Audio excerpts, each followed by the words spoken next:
on a pretty Saturday or Sunday, there can be anywhere from 5 to 20 airplanes coming in and out, just coming to visit and to play. And these are grown-up toys. Yeah. If people are going anywhere and we're sort of in line with their travels, they'll land and get fuel, have a cup of coffee, and stay an hour or so. Occasionally stay overnight. So it's when I say people stop in, it's people we know, obviously. We're a private airport. That doesn't mean anybody can't land. It just means you land at your own risk. We're not public. And when I say they stop in for fuel, these are friends. I mean, we don't sell gasoline to the public. But I think the name of the airport has made it famous or infamous, as you say, because of instructing years ago. I used to teach, and I'd tell my students they were going to mess up and end up in Slobovia. And one of my students, who is now a C-141 pilot in the Air Force, used to tell me that when we finally built it, we would have to name our airport Slobovia. So it is. Dwayne Upton and Bo Mahaffey are just two of the 8 men, pilots, who went in together, bought this land, built their houses and hangars, and named the place Slobovia. With the name explanation, Jim Burris. You remember Little Abner comic strip?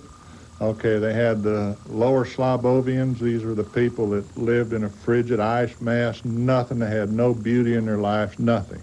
And it was a desolate place. So Dwayne, when he was an instructor, he'd tell his students that if you don't do this, this, and this on a cross country, you'll get lost and end up in Slobovia someplace. So when we built this place, he insisted that we name the runway Slobovia, and that's what it is on the U.S. aviation charts, is Slobovia, because that way his students will know he wasn't lying to them. There is such a place. We were all friends prior to this. A lot of us do air shows together, and we've always, ever since, if you ever learned to fly the first time, you'd like to own your own airstrip and live on it and have your hangar right outside your door. That's been a dream. But we were thinking in terms of individuals, and I couldn't afford to go buy 30 acres of land and do all this. Well, then one day somebody said, there's a place up north of town, you need to go look at it. Perfect. So Dwayne flew up here, and then I come up here, and we fell in love with it. There's a natural geographical layout here where there's a runway and places for individual homes. So we got 8 of us together, and by week's end we had $5,000 earnest monies, and we went to the owner and told him we'd like to buy the whole shebang. The whole shebang includes a 3,600-foot runway, Dwayne's control tower, 8 or 9 hangars, 35 dogs, boo-koodles of cats, and, oh yeah, 14 airplanes. Some that fly, some that don't. Jim is in the process of restoring this one. Okay, this is a German Bucher. As you recall, after World War I, the Versailles Treaty forbid Germany to have any war material, warplanes, trucks, tanks, army, anything. Well, Hitler came along in, 33 or so, and he became the chancellor, and he thought it'd be neat to have an Air Force because he in his mind wanted to conquer the world. So he hired Willy Bucher, and who got together with a Swedish designer named John Anderson, and they went up to Switzerland, and designed this beautiful aerobatic sport plane, which in disguise is really a heck of a military trainer. And I'm restoring it now, and of course I had to stop about 4 years ago, and we started this place up here. But now I'm getting in a position I want to start working on it and getting it finished. It's a beautiful biplane.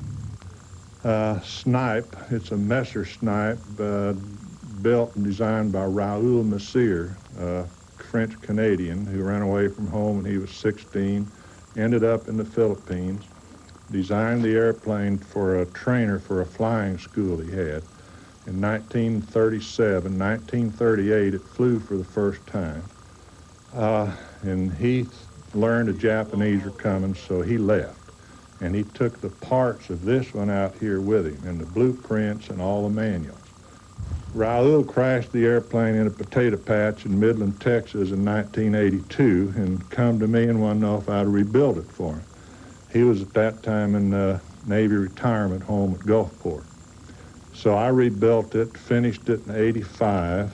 He came up to stay with us 2 weeks, and stayed there 6 months. And we got the airplane flying. He took it back to the coast, flew it nonstop to Phoenix one time, 14 hours, and brought it back, called me to come get it in 87. He was going to Phoenix. He went to Phoenix. He got killed in an explosion 3 days later, and I bought it from the U.S. Navy, who was the estate of Raul, and I keep it flying in memory of him. Jim's not the only restorer in the bunch. Ben Cunningham is working on this 1945 North American AT-6. Well, I think that's probably why we have this grassroots airport, because we were all interested in this particular style and type of airplane. The classic airplanes, this is known as the Warbird type aircraft, and I'm more interested in that. While this plane remains grounded for a short while, Ben will join Bo and Dwayne for an informal air show flying their Swifts. These two Swifts have what's a 210 horsepower engine, constant speed prop, so it really performs well. Hot rods. Yeah, essentially, that's what they are.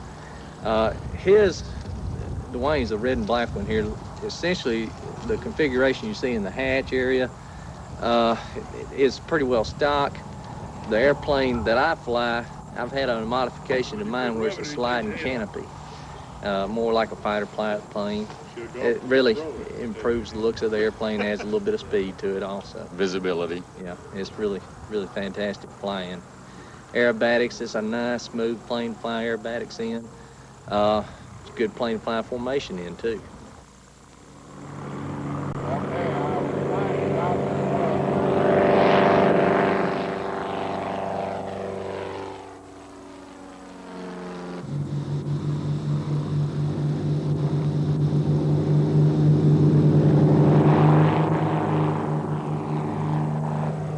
Any guys down there know Dwayne something about Aerobatics is the aviation term for acrobatics in an airplane. Spoke on it now. And it's simply, well, if you define it by regulation, it's any unnecessary maneuver for normal flight. Well, for us, normal flight might be loops and rolls, but it's doing loops and rolls or hammerheads or just various maneuvers in the airplane for enjoyment. And break off to your right.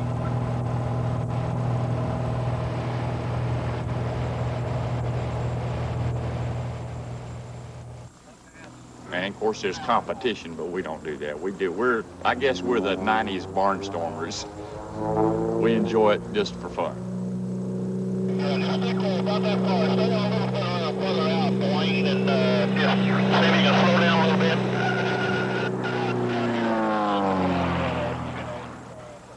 High overhead is this plane flown by Slobovian Dave Thomas. He was nice enough to take our camera up so we could get these fabulous shots.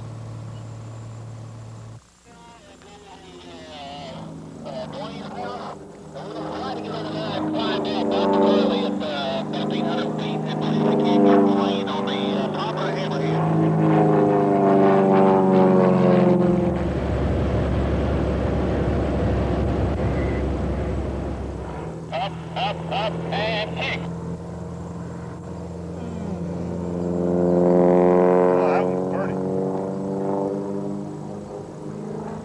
It's really a commune type life. You know, we all get along. We all share mowing the runway every 8th time my wife mows it.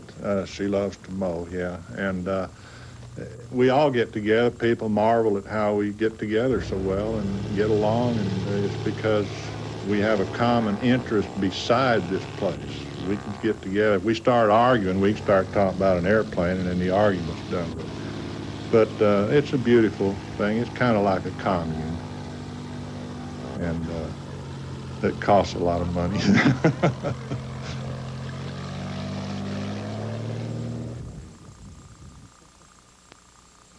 On the next Mississippi Roads, we'll discover Delta artist Gerald DeLoach.